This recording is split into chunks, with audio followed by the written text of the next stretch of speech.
next panel is going to be a child loss panel. And we know every person on here from the Compassionate Friends.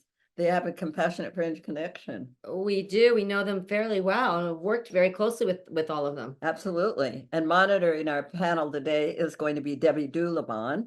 And Debbie is a court-appointed special advocate, founding chair of the Compassionate Friends Diversity Committee, and former president of the board of directors. She was the president when I was on the board, I have to say, and it was wonderful serving with her. And then Sherry O'Loughlin is the CEO of the Compassionate Friends right now. And she's the author of Life from Ashes, Finding Signs of Hope After Loss, Creating Hope After the Loss of her son, Connor. And then we have Tim Meadows, and Tim is the executive director of the Christopher Meadows Memorial EMS Education Fund in honor of his son who was killed, in the line of duty as an EMT. He's also a trustee and vice president of the Compassionate Friends Foundation. And then we have Pamela Higgins, and she serves on the board of directors of the Compassionate Friends and is a workshop presenter, keeping her son Samuel's joy alive in the family and community. And then we have Glenn Lord, who is co-creator of Walking Through Grief, CEO of Peer Support Community Partners, and director of the Support After a Death Overdose Project. He's a bereaved parent, sibling, and child, and is past president of the Compassionate Friends Board. Thank you so much, guys, for being on. It's so good to see you all. Welcome home to those who've been here before, and welcome to the new ones. As I like to call this is my tribe. So I want to start off by introducing my panel and talking a little bit about their children. So we're going to start with Pamela Higgins, affectionately known as Samuel Steady. Samuel Christopher, the firstborn of the family trio, could spark incredibly beautiful fireworks with his two younger brothers. 1 year after his high school graduation and 1 month after purchasing a Kawasaki motorcycle. Perhaps a statement of his manhood, the goodbye came after 19 and a half summers. Tim Meadows, Christopher's dad. Christopher was a business school graduate whose heart turned him towards a career where he could help others, EMS. His life was cut short at age 24 when the ATV he was riding overturned while en route to a medical call. Sherry O'Loughlin, Connor's mom. Connor was a deep and inquisitive person beyond his years. One of his frequent sayings was, "Did you know?" which could be followed by some very interesting and cool facts about science, history, the planets, or nature. Connor had an infectious giggle and smile, and he poured his creativity into his music. He left us suddenly in a shocking accident when he was 14. Last and definitely not least is Noah Lord, which is my son Little Dale's friend in heaven. They play together. Noah Lord was a vibrant, fun, silly 4.5-year-old whose outgoing and inquisitive nature allowed him to explore the world around him. He spent many days cooking with his mom and planned with great enthusiasm to be a chef cooking man when he grew up. He absolutely loved and lived life. Sadly, those dreams were never realized. Noah died from a series of medical errors following a tonsillectomy, errors that shouldn't have happened. And my son, Little Dale, Dale Lee Dulabon III, died unexpectedly from undetected and unknown heart fibroma. Good morning, panel. So we're going to get right into it. Everyone's loss is different. So I'm going to ask the question of, in your toolbox nuggets, I'd like you to personalize how you've handled your grief. And let's see, we're going to start in the middle of my screen. We've got Sherry. I think, there's two stages. Probably all of us would agree with grief. The early stages, it's really just getting by in any way we can. So for me, those were things like physical. I walked. I was always very, into physical fitness, but I walked. I had to walk and walk and walk so much. I read voraciously. I needed music. That was about grief and about loss, to have some relating and finding peer support for me through the Compassionate Friends, but there's lots of peer support out there because I needed to know that there were others like me and others who had found some way when I really couldn't find any. Then I think over time, a little bit, it got more mindful. There were practices that just really helped. I wrote, I was just prompted and compelled to write. I created a toolbox of things that helped that I could share with others and that would help me at a moment's notice. We created lots of honoring opportunities like random acts of kindness in Connor's honor. And the more that I helped do those, the more I could find some steps and continue to keep his memory, his heart, and my love alive. Thank you, Sherry. Glenn, why don't you tell us a little bit about Noah? Because every time I hear train, I think of Noah and Little Dale playing together. Well, as you mentioned in the introduction, Noah was 4.5 when he died. But if anyone had met Noah, you would found him to be someone who really did want to understand the world. I mean, I love that did you know concept, because Noah was on the other side of that. He was younger. He would always ask why and what if it. And I know the little kids do. We've had 2 others, so I understand that. But with him, it was different because he really wanted to take it much deeper, and he really wanted to get to understand, what we knew to cremate him because he had a discussion about what happened with the dinosaurs, and he had specifically stated that he did not want to be buried in the ground. And so we actually knew that about him because of his driving down to how did the dinosaurs ultimately end up to be bones in the ground. We knew that that was not his wishes. So it made it easier for us to know what to do because we had some vision of what his wishes were. Yeah, so that would be, I think, what I'd tell you to got to know Noah a little better. Thank But you. I would also comment with Sherry. I think one of the things that helps as far as a nugget of finding hope is peers. You mentioned this, your tribe, and I think it is about finding your tribe. And I think it is about recognizing that your tribe, it may not be the tribe you had before your child died. And it can be very hard and very challenging. But if we as the bereaved sometimes have to be the one to reach out and find our tribe, because sometimes our tribe won't reach out to us. And but if we can find our tribe, I found that connecting with others and really being able to find people where I can, in one sentence, be completely devastated and crying, and in another sentence, completely be sharing the joy in my life, and no one feel that it's a contradiction, that I can in an instant go from 2 extremes of the universe, and to find someone who can get that, I think is a big help it's a tool that I would ask people to put in their toolbox. Thank you. Pamela, tell us about Samuel, the one that could spark the incredible, beautiful fireworks. Well, Samuel, when he came into a room, you knew his presence was there, and he just had a bounce and a life and a smile and mom, and just playing with his brothers and going back and forth with his brothers. And so obviously, when he passed, it was just silence in the house. And, they were talking, but it was just a silence that we all recognized. But he was just a life and energy, very athletic, and we liked to compete and just go at it, whether it was a football game. We were watching the Baltimore Ravens, cheering for him. My granddaughter had on his jersey and his baseball cap that he bought when he was 7 years old. And we were cheering for Baltimore yesterday, but we're a sports house. And so we love that competition. And I just want to comment on the toolbox nuggets that you had asked about it, and Sherry had mentioned. For me, it was writing, having a night playlist. The nights were so hard, having songs that I can listen to just to kind of help me drift in and out of sleep, but having that playlist, reading, journaling, writing, and that writing evolved. As Sherry mentioned later on, it evolved in writing about grief and to inspire others that were walking through those areas, but being very candid as possible with my feelings in the writing, but also running, just trying to stay active. And I was signing up, I was away and felt out of connection with people, but signing up for races to be in community, but I didn't have to talk to anybody. We were all running in the same direction.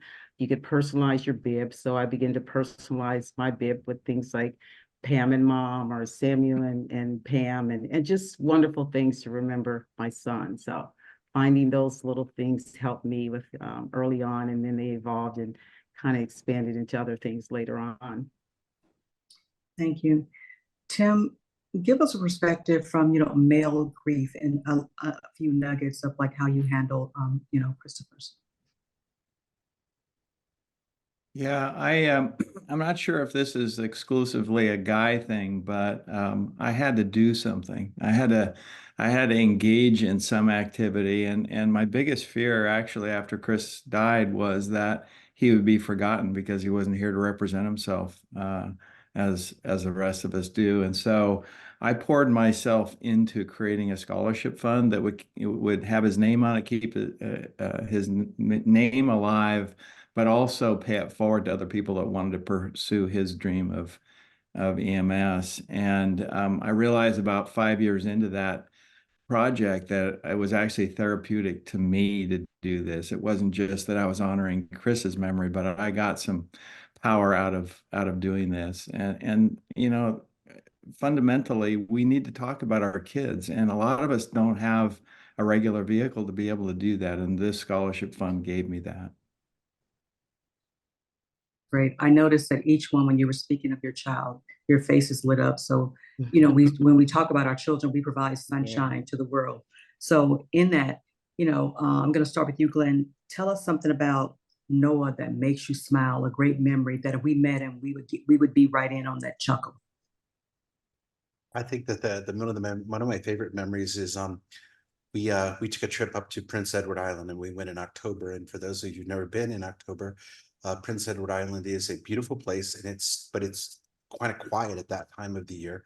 And we stayed in a hotel that had an outdoor pool, and he absolutely wanted to go swimming, but they had turned the heat off in the pool about a week earlier.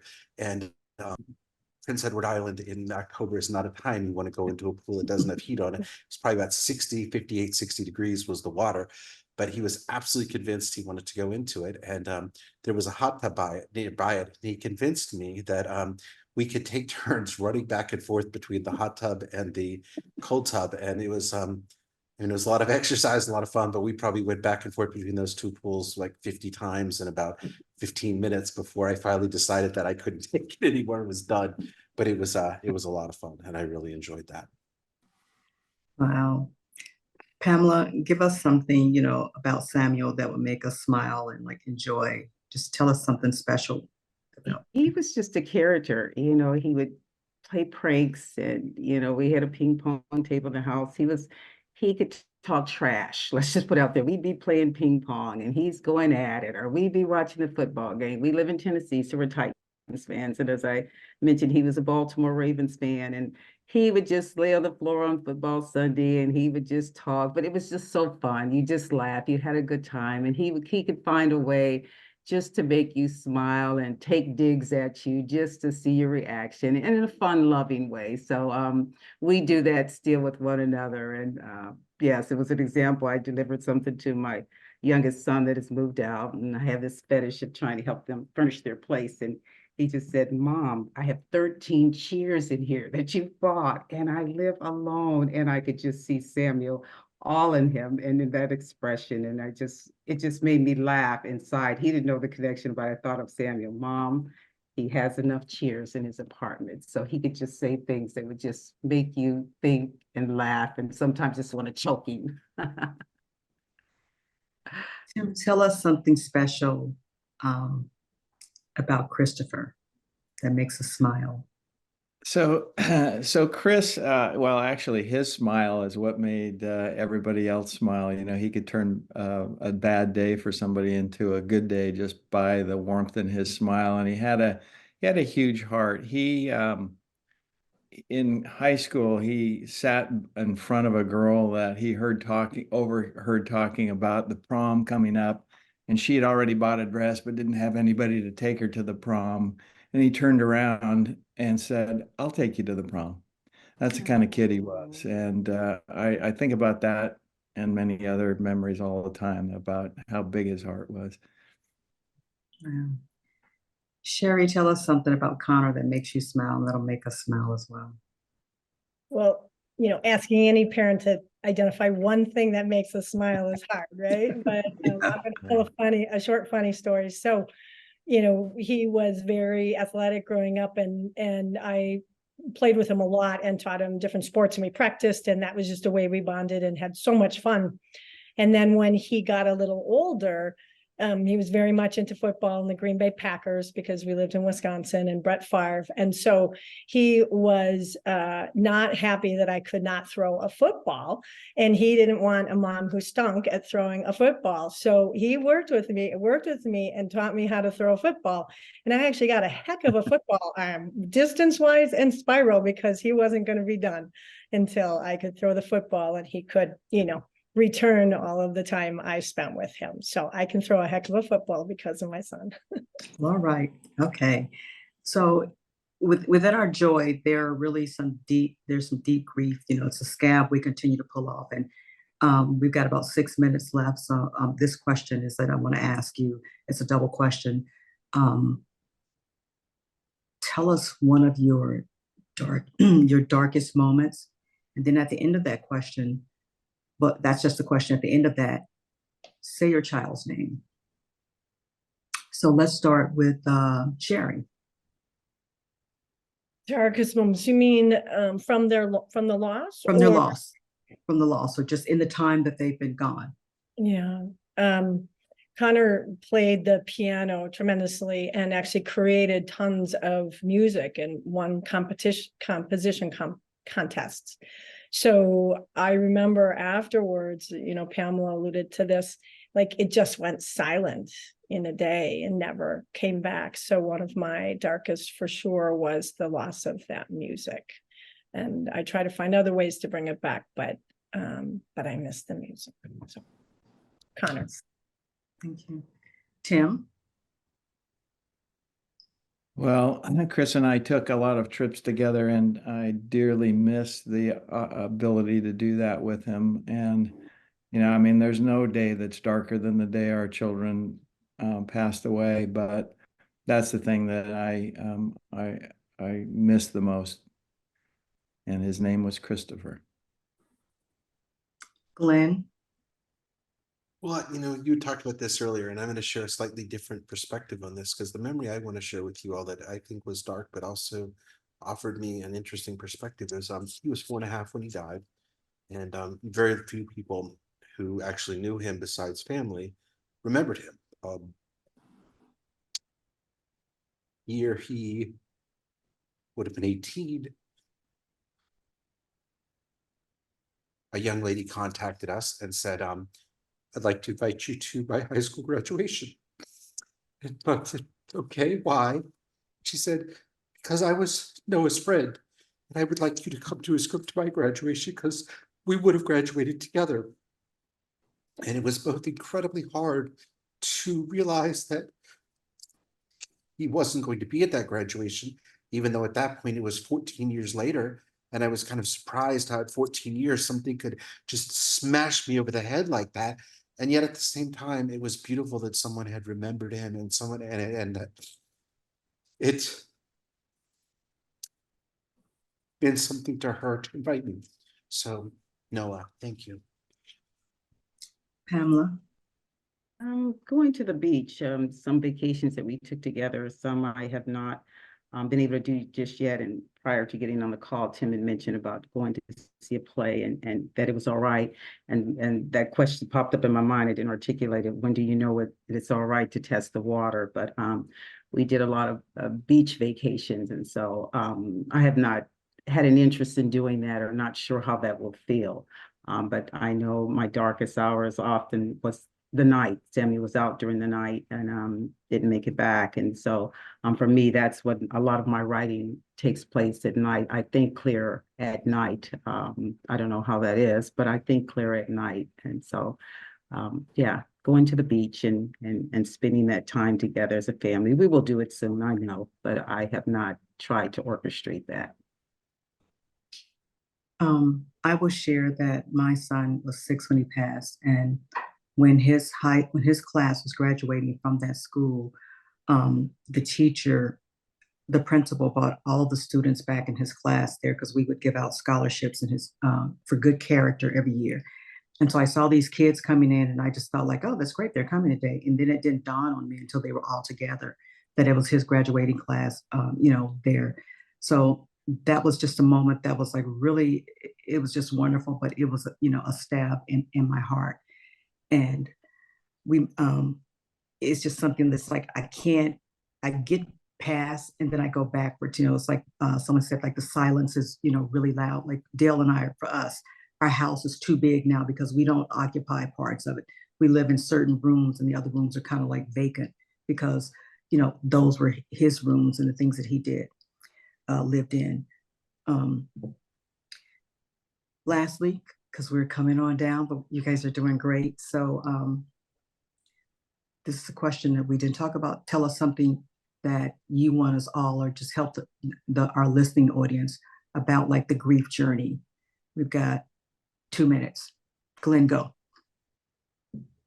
Allow the joy and the pain to dance together, because that's what, to me, finding life again was not about removing either, but allowing them to both coexist beautifully together. Tim?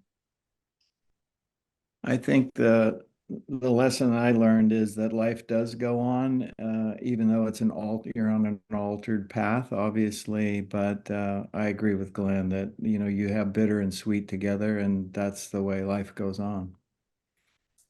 Pamela? Be kind to yourself. Give yourself a lot of grace. Take itsy bitsy steps in the beginning, and as you take those itsy bitsy steps, people will walk alongside you, and those steps become strides, and you thrive in areas that you never thought you would again. Sherry? I would say going back to peer support or whatever that looks like. It doesn't have to be formal, but letting people in. It's hard to do that, but what we see at the beginning is the pain, understandably, and it's hard to imagine any of our shattered hearts ever being whole again, much less growing. But I can't believe how much my heart has actually grown. And when I hear all of your stories, the four of you here, and your pain and your joys and what you do now in the world and how much bigger you are, that actually makes my heart grow. And we're all that way because of the person we lost. And so that's a hopeful piece of what comes later after we've kind of gone through the muck of the beginning part.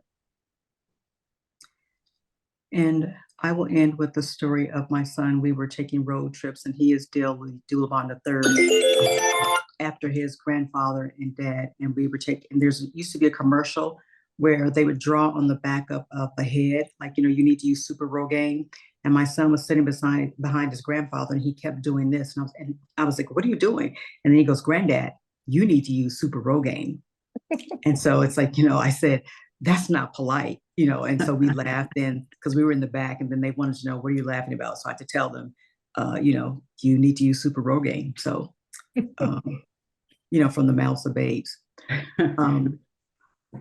We thank you. We hope that all of what we said has resonated with someone, but, always I say, find a safe place for your grief and for your memories. Share your memories, speak them loudly. Thank you. I've learned that it helped me to help others, to know I'm not the only one, put one foot in front of the other, find a life. Adding hope to the darkness, you start on the trip to recovery. Reach deep down inside and say, I am going to live on. We laugh, we cry, and remember. Hope without action doesn't work. Hope with action can change the world. We always say, if you've lost hope, please lean on ours.